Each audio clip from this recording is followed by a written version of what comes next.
Bien, la matriz DAFO es una matriz muy interesante para poner en un solo documento todo el análisis previo del entorno que hemos llevado a cabo, ¿de acuerdo? Tanto del externo como del interno. Bien, el análisis DAFO también es un acróstico de las siglas debilidades, amenazas, fortalezas y oportunidades, que es justo lo que hemos extraído de este análisis interno y de este análisis externo previamente realizado.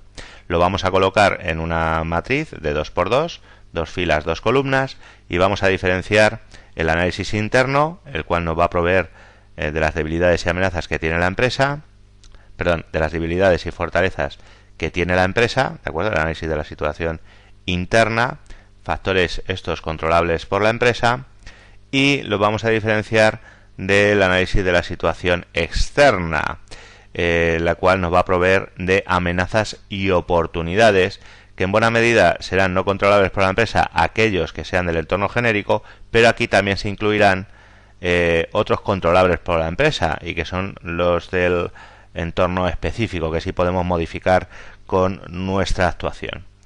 Se puede ver cómo se trabaja con esta matriz, de la conjunción o de la interacción de estas 4 fuerzas entre ellas surgen conceptos importantes para la empresa. Por ejemplo, si unimos las fortalezas con las amenazas, seremos conscientes de nuestros riesgos.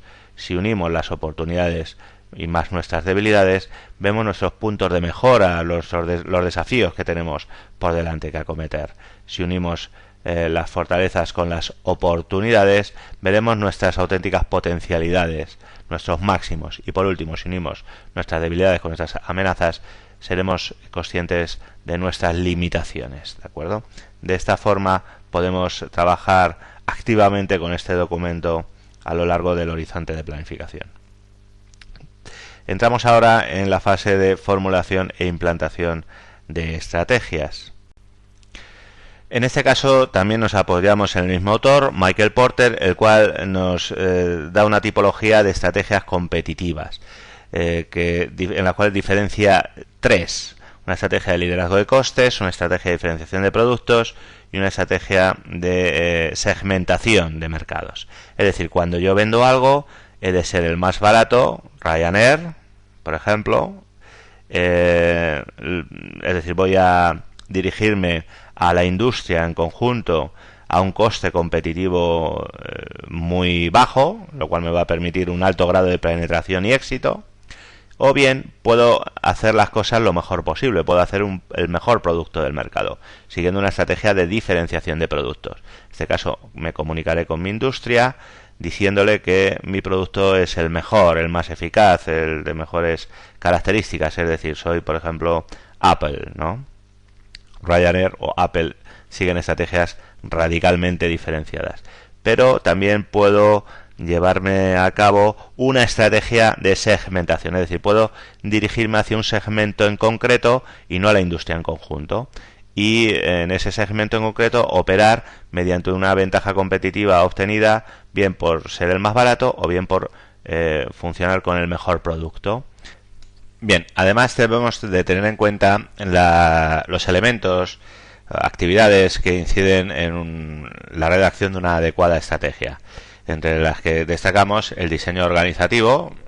Para llevar a cabo una estrategia debe haber una consonancia entre el diseño organizativo, que veremos en el siguiente punto, y la estrategia formulada. El elemento humano, ¿de acuerdo? El otro pilar básico de la estrategia es que la estrategia se adecue a las características, a los perfiles del perfil humano que tiene con el que cuenta la empresa. Los sistemas administrativos de apoyo, que van a colaborar sobre todo en la formulación de estrategia a la hora de recabar una adecuada información, y la cultura empresarial. La estrategia de la empresa debe estar en sintonía absolutamente con la cultura, los principios y valores por los cuales se rige la entidad. Entramos en el punto 5 a hablar de la organización, la segunda de las etapas o fases de la función de administración. Ahora lo que vamos a hacer en la organización es ordenar los recursos que tiene la empresa con el objeto de conseguir los objetivos que nos hemos propuesto. Y lo vamos a plasmar en una estructura, en el diseño de la misma, en unos procesos, en funciones, en responsabilidades que van a perseguir este fin, lograr los objetivos empresariales. Existen unos principios de organización muy anticuados, aquellos ya algunos obsoletos, como el de tramo de control, en el cual se enuncia aquí que el jefe no debe tener bajo su autoridad a más de 5 o 6 subordinados. Esto actualmente no sería así, de acuerdo, con mucho más con los tiempos que vivimos, con el desarrollo de las tecnologías de información y comunicación con las que contamos. Son principios que enuncia Fayol hace un siglo y que, bueno, es bueno tenerlos en cuenta y saberlos, porque algunos son importantes. El principio de unidad de mando, para evitar confusión, cada función debe asignarse a un solo jefe, es decir, un subordinado más bien solo debe tener un solo superior. Esto se rompe en algún caso con una estructura matricial. En fin, son principios ya clásicos que te cuentan con un siglo y algunos de ellos están francamente trasnochados. El proceso de la organización se basa en estas fases, en el cual se parte de la división del trabajo, es decir, en una empresa no todo el mundo hace todo, sino que cada puesto de trabajo y departamento se especializa en algo, pues el departamento de compras o la dirección de Madrid o el departamento de particulares. Y luego, posteriormente a esta división de trabajo, lógicamente surge la función de coordinación, es decir, de hacer que todos estos distintos departamentos y trabajadores, cada uno de ellos especializados en un trabajo, tengan una dirección común hacia la consecución de los objetivos. Y por último, la jerarquización, un orden que se expresa en un documento que veremos que es el organigrama, ¿de acuerdo? La división de trabajo y la departamentización, lo vemos en el punto 6, es un aspecto que es de la máxima importancia cuando estructuramos una organización. Podemos optar por diferentes tipos, bases de departamentización.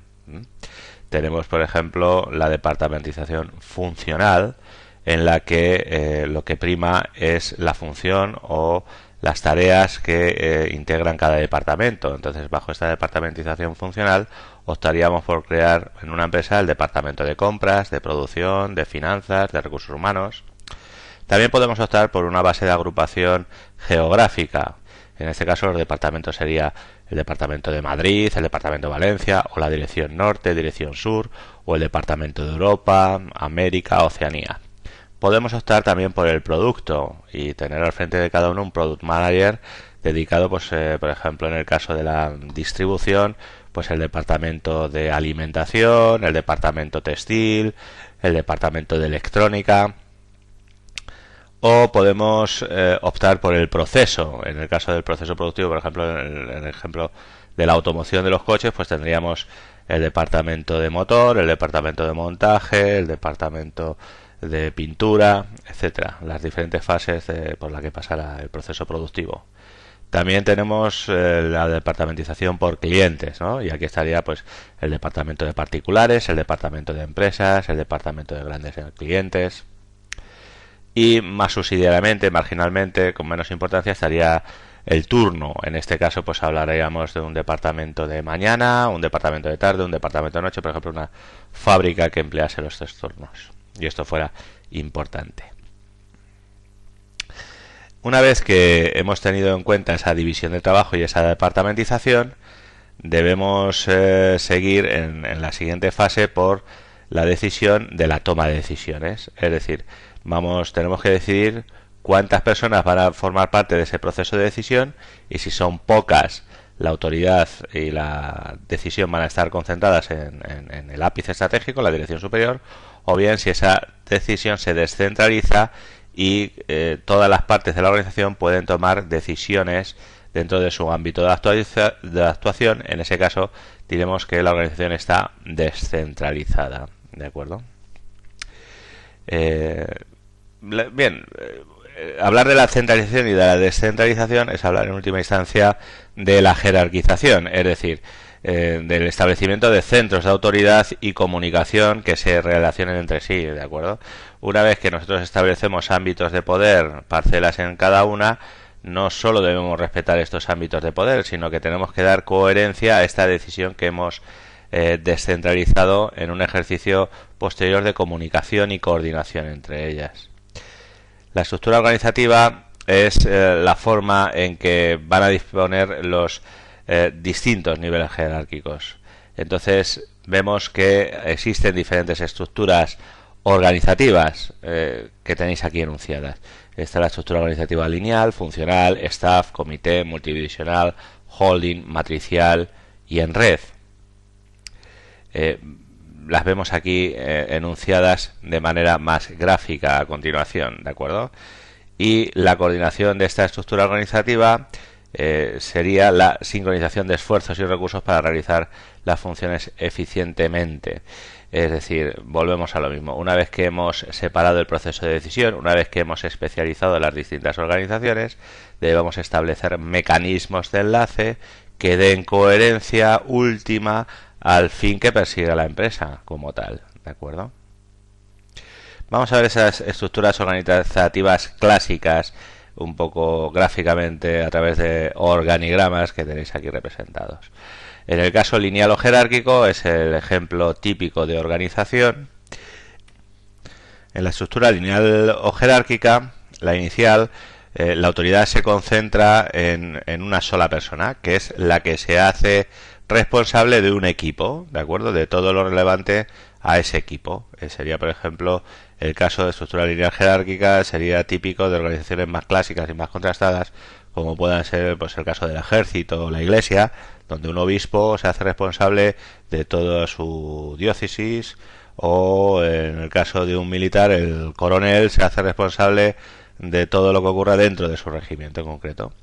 En cambio, en el organigrama, la estructura organizativa funcional, lo que prevalece es el conocimiento, es decir, la especialización en la cual se halla el director, es decir, el director sabe de producción, atiende la producción, el director de marketing atiende marketing, el director financiero atiende finanzas, el director de recursos humanos atiende recursos humanos. Y luego los empleados pueden verse influidos por cada uno de estos directores de cada una de estas áreas. Es decir, prevalece más la especialización de cada unidad por encima de la jerarquía de cada uno de estos directores sobre sus propios empleados.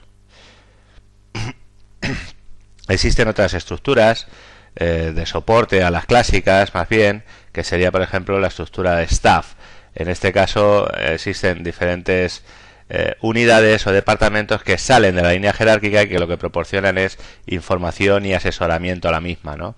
Asesoría legal o asesoría informática al director. Estos departamentos de staff se representan de forma horizontal, lateralmente a cada una de las unidades, y no tienen poder sobre las unidades que están por debajo de ellos, sino que solo reportan y dan soporte a la unidad a la cual asesoran e informan. Las estructuras en comité son mecanismos de enlace que lo que hacen es dar coherencia a este flujo de productivo que hemos separado aquí: producción, marketing, financiero y recursos humanos. Entonces, en este caso podríamos crear un comité que se reuniría, por ejemplo, todas las semanas, los lunes de 3:30 a 5:30, para tomar decisiones conjuntas con la dirección general sobre la planificación de la semana y el funcionamiento, dado que el resto de la semana va a estar trabajando cada uno de ellos con su departamento y empleados en concreto. Tendríamos también una estructura multidivisional en el cual se formarían unidades que se denominan unidades estratégicas de negocio, cada una de las cuales perseguiría un proceso productivo determinado. Es, por ejemplo, el caso paradigmático es el de la empresa General Electric, la cual tiene divisiones dedicadas a los quitanieves, divisiones dedicadas a la automoción, divisiones dedicadas a los electrodomésticos, y por cada área geográfica, para Europa, para Estados Unidos, cada una de las cuales tiene su propio proceso productivo. Siempre que la división tenga un rendimiento interesante, bueno, pues la división sigue manteniéndose dentro del grupo multidivisional. Si alguna división deja de interesar, se puede vender o se puede deshacer de ella sin que el resto de la organización sufra, la estructura del resto de la organización sufra, porque cada una de estas divisiones funcionan de forma muy independiente.